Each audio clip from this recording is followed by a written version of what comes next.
भानगढ़ का किला। भूत प्रेत, रूहानी ताकतें, पारलौकिक शक्तियाँ और आपके मस्तिष्क में भी इन चीज़ों के बारे में बार बार ख्याल आते हैं।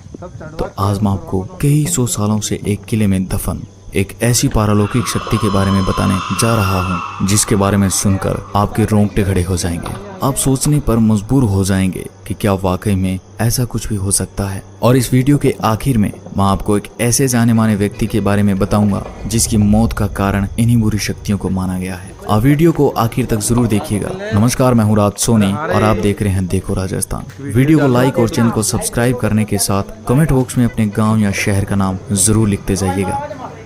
आप सामने लगे जिस बोर्ड को देख रहे हो, राजस्थान के अलवर जिले में भानगढ़ किले के बाहर लगे इस बोर्ड पर यह साफ साफ लिखा है कि सूर्योदय से पहले एवं सूर्यास्त के पश्चात आपको इस किले में प्रवेश करना तो दूर, आपको रात के वक्त इस किले के आसपास भी नहीं भटकने दिया जाएगा। आज मैं आपको इसी भानगढ़ के किले की वो दो कहानियां बताऊंगा जिस कारण रात के वक्त लोग इस किले में प्रवेश करना तो दूर इसके आसपास भी नहीं भटकते। और कुछ लोग इन कहानियों को कहानी नहीं बल्कि सच्ची घटना मानते हैं। कहते हैं कि जब आमेर के राजा भगवंत दास भानगढ़ के किले को बनवा रहे थे तो वहीं कुछ दूरी पर गुरु बालूनाथ तपस्या किया करते थे।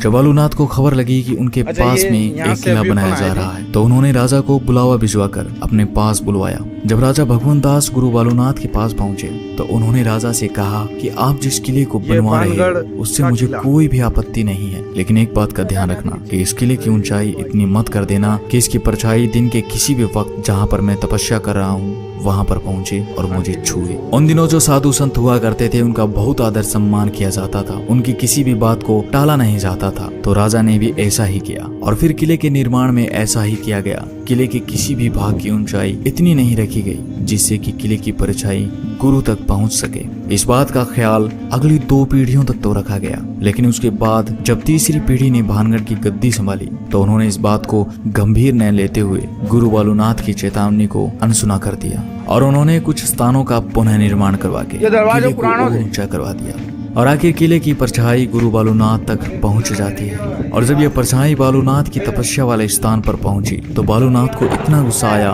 कि उन्होंने ये श्राप दे दिया कि भानगढ़ तबाह हो जाएगा। और उसी दिन के बाद भानगढ़ पर दुखों का पहाड़ टूट पड़ता है। और यह भी कहा जाता है कि 1783 में जो भयंकर अकाल आया था जिसमें मरने वालों का आंकड़ा करोड़ों में था, वो अकाल गुरु बालूनाथ के श्राप की वजह से आया था। और आज तक यहाँ पर इस श्राप का असर देखने को मिलता है, जिस कारण से लोग इस किले में रहना तो दूर इसके आसपास भी नहीं भटकना चाहते। लेकिन दूसरी कहानी उस राजकुमारी की कहानी है जिस पर लोगों को सबसे ज्यादा विश्वास है। और इस खौफनाक कहानी के कारण ही लोग इस किले को भूतहा शैतानी किला कहते हैं। जब ये किला खुशहाल था तब यहाँ पर एक राजकुमारी रहा करती थी जिसका नाम था रत्नावती। राजकुमारी रत्नावती बेहद खूबसूरत थी। राजकुमारी की खूबसूरती के चर्चे दूर दूर तक फैले हुए थे। इस कारण हर दिन अलग अलग राजाओं के शादी के संदेश राजकुमारी के पास आया करते थे। लेकिन इन राजाओं के अलावा एक और शख्स था जिसकी नजर थी राजकुमारी रत्नावती पर। उसका नाम था सिंधिया, जो एक तांत्रिक था। एक दिन जब सिंधिया तांत्रिक ने राजकुमारी को देखा तब से सिंधिया तांत्रिक राजकुमारी के लिए पागल सा हो जाता है। सिंधिया तांत्रिक राजकुमारी को पाना चाहता था, लेकिन सिंधिया तांत्रिक जानता था कि वो सीधे तरीके से राजकुमारी को नहीं पा सकता था, क्योंकि कहाँ शमशान में रहने वाला सिंधिया और कहाँ महलों में रहने वाली राजकुमारी रत्नावती। तो सिंधिया तांत्रिक ने राजकुमारी को पाने के लिए एक ऐसा तरीका अपनाया जिसने उस क्षेत्र का नाश कर दिया। भानगढ़ के इस किले में उन दिनों बाजार लगता था। तो एक दिन राजकुमारी की दासी इसी बाजार में राजकुमारी के लिए तेल लेने आई। बस सिंधिया तांत्रिक को इसी दिन का इंतजार था। जब वह दासी तेल खरीद कर वापस जाने लगी तो तांत्रिक ने उसे रोक लिया। सिंधिया तंत्र विद्या में इतना माहिर था कि उसने उस तेल पर वशीकरण का मंत्र फूंक दिया ताकि वो राजकुमारी को पा सके। दासी तेल लेकर राजकुमारी के पास पहुंच जाती है, लेकिन राजकुमारी भी इस विद्या का ज्ञान रखती थी। उसने जैसे ही तेल को देखा वैसे ही उसे शक हो गया कि इस पर किसी ने तंत्र मंत्र किया है। फिर राजकुमारी ने अपने दासी से पूछा कि तुम्हें बाजार में कौन मिला था। तब दासी ने बताया कि उसे सिंधिया तांत्रिक मिला था। तब सिंधिया तांत्रिक नाम सुनते ही रानी को सब कुछ समझ में आ जाता है। उसे समझ आ गया था कि मामला क्या है।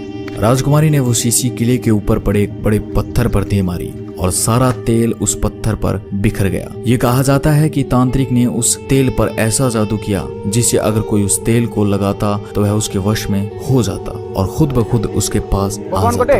और आखिर ऐसा ही हुआ।